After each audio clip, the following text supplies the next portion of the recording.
Hello दोस्तों, आज फिर से एक जबरदस्त कहानी लेकर आई हूँ। कैसे मेरे नौकर ने किया। मेरा नाम वंशिका है। मेरी शादी मेरे माँ बाप ने एक 50 साल के बूढ़े इंसान के साथ करवा दी और मेरी उम्र महज 23 साल की है। यह मेरी दूसरी शादी है। मेरी पहली शादी के कुछ दिन के बाद ही मेरे पति का देहांत हो गया था। सभी लोगों ने मेरे बाबा को यही कहा कि अभी तो इसकी पूरी जिंदगी पड़ी हुई है, इसलिए इसकी दूसरी शादी करवा दो। क्योंकि मैं एक विधवा थी, इसलिए मुझे कोई दूसरा लड़का नहीं मिल रहा था। इसलिए मेरे बाबा ने एक 50 साल के व्यक्ति के साथ मेरी शादी करवा दी। मेरे पति अधिकतर अपने काम के सिलसिले में व्यस्त रहते थे।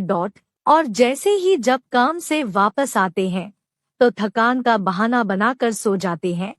मैं अपने पति के बिना अकेली बिस्तर पर तड़पती रहती हूँ। मुझे पति का सुख कभी भी नहीं मिला, क्योंकि मेरा पहला पति तो कुछ ही दिनों के बाद मर गया था और अब मेरा दूसरा पति मुझे वह पति का प्यार दे ही नहीं पाया। मुझे वैसे तो दिन भर कुछ भी काम नहीं करना पड़ता, क्योंकि घर में एक नौकर रखा हुआ है।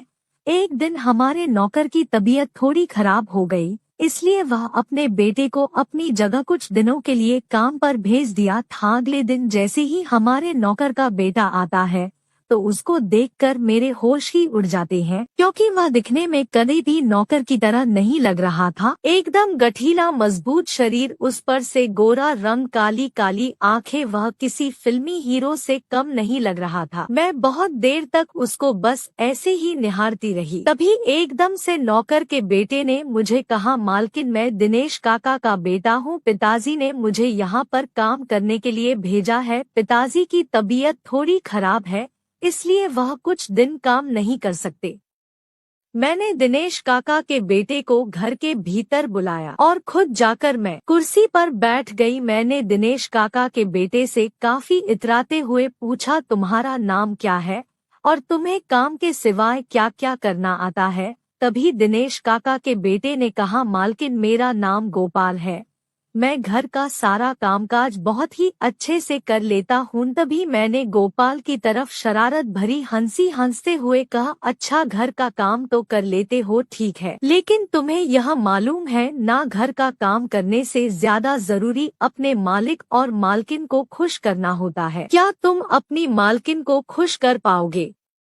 तभी गोपाल ने हैरानी के साथ मुझसे कहा, मालकिन मैं अपना काम पूरी ईमानदारी के साथ करूंगा और कोशिश करूंगा कि आप लोग मेरे काम से खुश रहें। फिर मैंने गोपाल को उसका काम समझा दिया। अपना काम पता चलने के बाद गोपाल फौरन ही अपने काम पर लग गया। मैं अधिकतर बैठी हुई गोपाल को बस ऐसे ही देखते रहती थी।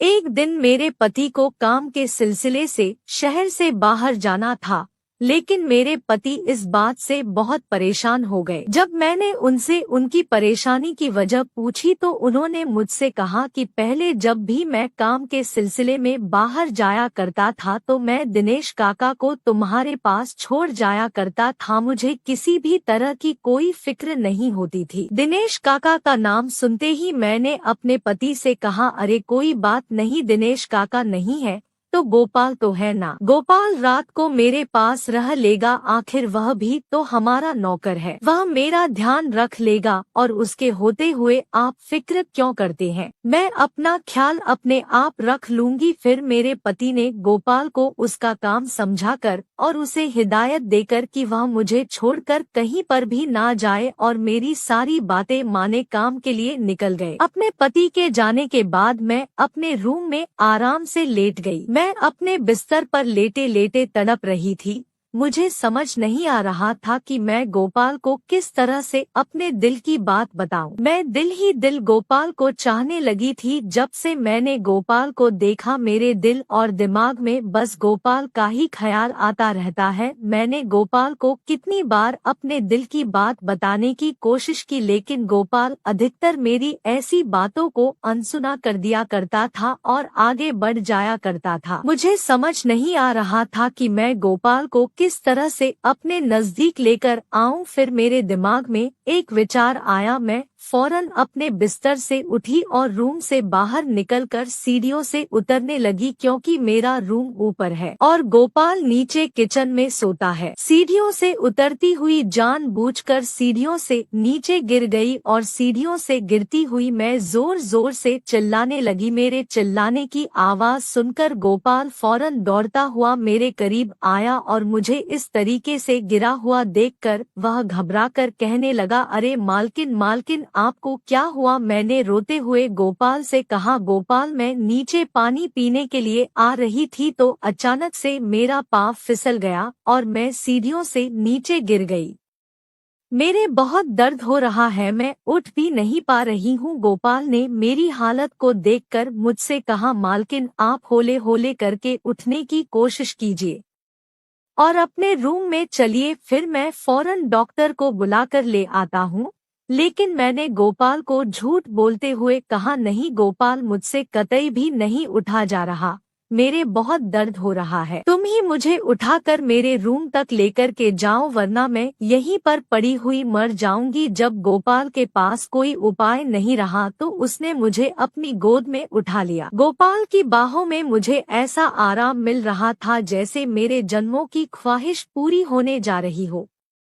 गोपाल मुझे गोद में उठाकर एक एक करके सीढ़ियां चढ़ता जा रहा था और मैं उसकी बाहों में बाहें डाले उसके कंधे पर अपना सर रखे बस उसे देखे जा रही थी। गोपाल को देखकर ऐसा लग रहा था जैसे मेरा गोपाल को इस तरीके से देखना उसे अच्छा नहीं लग रहा था। फिर गोपाल ने फौरन मुझे मेरे रूम में ले जाकर मेरे बिस्तर पर लेटा दिया।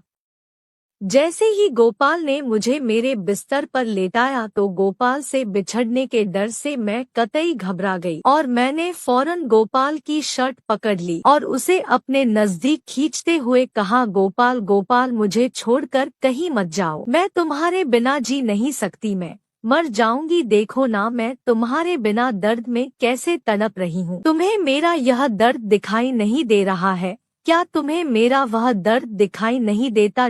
गोपाल ने मेरी एक भी बात का जवाब नहीं दिया और उसने बस खामोशी से इतना कहा, मालकिन मैं जरा जल्दी से जाकर डॉक्टर को बुला कर लाता हूँ। इतना कहकर गोपाल रूम से बाहर चला गया। तकरीबन 1.5 घंटे के बाद जब गोपाल घर में आया तो गोपाल के साथ एक डॉक्टर और साथ में एक लड़की भी थी।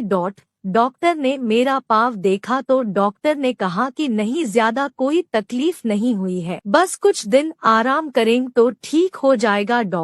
और डॉक्टर ने मुझे दवाई दे दी। डॉक्टर के जाने के बाद गोपाल ने उस लड़की से जो गोपाल के साथ आई थी उससे कहा, तुम मालकिन का अच्छी तरह से ख्याल रखना।